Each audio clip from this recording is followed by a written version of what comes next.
Moi, au début, quand il y a eu les premières rumeurs avant l'été, j'étais pour parce que je pensais que ça serait un peu le feu qui rencontre le feu, que Balotelli, c'est Mmh, un joueur qui a besoin de sentir de la passion, de l'affection derrière lui et je pensais que le Vélodrome mmh, derrière lui, ça donnerait quelque chose de formidable.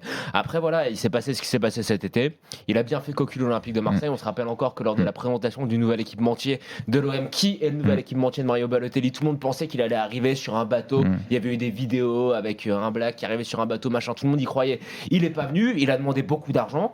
L'Olympique de Marseille était prêt à en faire le salaire le plus élevé de l'histoire du club. Ça lui a pas suffi, il est pas venu. Donc basta. Maintenant, ce qui m'énerve, c'est, je vais pas taper sur Rudy Garcia, mais je pense que si c'est vrai, si Marseille veut vraiment prendre Balotelli maintenant, qui est soi-disant prêt à faire un petit effort salarial, bah, ça démontre l'incompétence chronique, avérée et dramatique de Jacques-Henri Hérault qui ne sait pas gérer un club de football. mmh. Maintenant, il faut arrêter. Depuis que Jacques-Henri Hérault est arrivé, avec Rudy Garcia sous son bras, ça a dépensé quand même pas mal d'argent. Quand on regarde, je crois que c'est 200 millions d'euros qui ont été dépensés.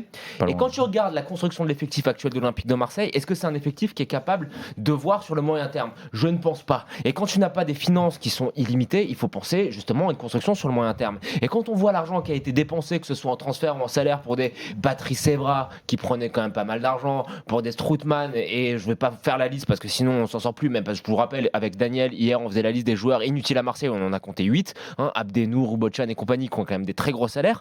Je me dis que là, encore une fois, d'aller prendre Mario Balotelli qui, tu sais très bien, s'il vient, c'est très probable qu'il fasse 6 mois de feu. C'est probable qu'il fasse 6 mois de feu, qu'il te plante une quinzaine de buts. Mais après, qu'est-ce que tu fais avec lui sur le moyen terme? Tu vas subir encore ses caprices, il va vouloir retourner en Italie, vouloir viser plus haut, taper à sa porte avec son agent qui est un vrai emmerdeur pour une augmentation. Donc non, maintenant, il faut arrêter les bêtises et il faut vraiment que les dirigeants de l'OM se remettent la tête en endroit et arrêtent de faire n'importe quoi parce que ça suffit.